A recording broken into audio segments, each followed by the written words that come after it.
सुबह के नाश्ते में एक गर्मा गर्म मजेदार मिक्स वेज दाल की कचौड़ी खाकर बस मजा ही आ जाता है फ्रेंड्स। प्रोटीन से तो ये भरी ही है क्योंकि दाल की बनी हुई है और मिक्स वेजिटेबल्स विटामिन से भरपूर ऐसी कचौड़ी हम खा ले बस गर्मा गर्म चाय के साथ तो बस खाकर मजा ही आ जाता है। इस कचौड़ी की अच्छी बात ये है कि इसने तेल को बिल्कुल भी नहीं सोखा है। यहाँ पर हमने आधा कप मटरों को इस्तेमाल करना है जिन्हें कि हमने उबाल लिया है। कचौड़ी को स्वादिष्ट बनाने के लिए हमने यहाँ पर मिक्स वेज को लिया है। 2 मीडियम साइज की गाजर को कद्दूकस करके लिया है। थोड़ी सी उबले मटर, 2 हरी मिर्च और 1 मीडियम साइज प्याज को चॉप करके लिया है। और जैसा कि हम जानते हैं कि सर्दियों में ढेर सारी वैरायटीज की सब्जियां आती हैं जिन्हें कि हम अपनी पूरी कचौड़ी में मिला देते हैं तो उनका स्वाद तो बढ़ ही जाता है, साथ ही में उनकी पौष्टिकता और विटामिन भी भरपूर बढ़ जाते हैं। कचौड़ी में अच्छा प्रोटीन बना रहे उसके लिए हमने यहाँ पर आधा कप अरहर की दाल को 3-4 पानी अच्छे से धोने के बाद हमने इसे कुकर में डाल के 1 विसिल लगवा ली है जिससे कि ये सॉफ्ट हो गई है। कुकर ठंडा होने के बाद हमने दाल को निकाल के थोड़ा सा हैंडी से मैश कर दिया, तो आप इसे बिना मैश किए भी इस्तेमाल कर सकते हैं। सभी चीजें अच्छे से आपस में मिक्स हो जाती है। और अब हमने इसमें डाल दिया है लगभग 2 कटोरी भर गेहूं का आटा जिससे कि हम नॉर्मल रोटी बनाते हैं। इसके साथ ही हमने इसमें डाल दिया है उबली हुई हरी मटर जो कि सॉफ्ट हो चुकी है और साथ ही में हमने यहाँ पर प्याज, हरी मिर्च और गाजर को भी डाल दिया है जिसको कि हमने ग्रेट कर लिया था। लेकिन फ्रेंड्स ध्यान रहे यहाँ पे एक हमने उबला आलू भी ग्रेट करके डाला है जिससे कि सारी ही कचौड़ी में बहुत अच्छी सी बाइंडिंग आती है। और अब हमने यहाँ पे ले लिया है सांभर मसाला और इसका भी हमने लगभग 1 चम्मच भर इसमें डाल देना है।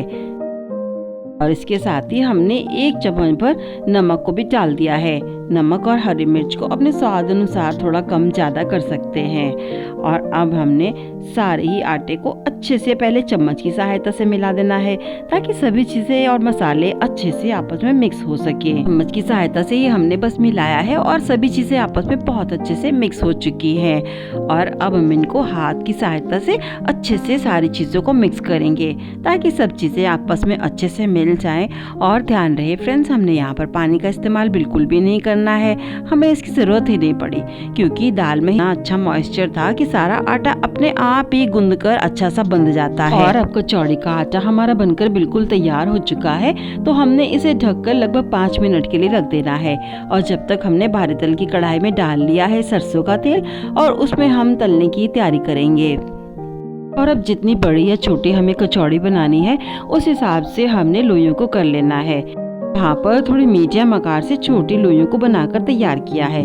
यहाँ पर हमें इतनी ही साइज की कचौड़ी को बनाना है। और अब हमने सारी लोइयों को बनाकर तैयार कर लिया है। और अब हमने गैस को मीडियम फ्लेम पे ऑन कर दिया है कि तेल अच्छा सा गर्म हो सके।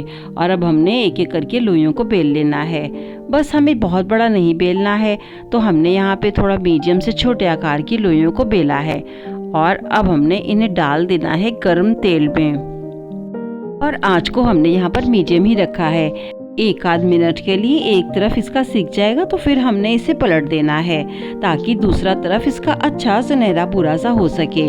और इसको भी थोड़ा सा हम पलटे की सहायता से थोड़ा सा दबाते रहेंगे और तेल में इसे घुमाते रहेंगे जिससे कि ये भी अच्छे से सिक पाए। और फिर से हम इसको भी पलट देंगे ताकि इसका पहला तरफ जो थोड़ा सिका था वो और अच्छे से सुनहरा भूरा हो सके। और इस तरह से दोनों ही तरफ से हमने अलट पलट कर कचौड़ी को हमने सुनहरा भूरा होने तक तल लेना है। और अब हमने बस इसको निकाल लेना है। पलटे की सहायता से थोड़ा कढ़ाई के किनारे बस रोक लेंगे 10 सेकंड के लिए ताकि इसका एक्स्ट्रा ऑयल निकल जाए। हमने इसको प्लेट में निकाल लेना है। और सभी कचौड़ियों को इस तरह से हमने बनाकर तैयार कर लेना है। ये देखिए फ्रेंड्स कितनी ज्यादा सॉफ्ट नरम मुलायम सी बनकर तैयार होती हैं। खाइए गर्मा गर्म लौंग, इलायची और अदरक वाली चाय के साथ।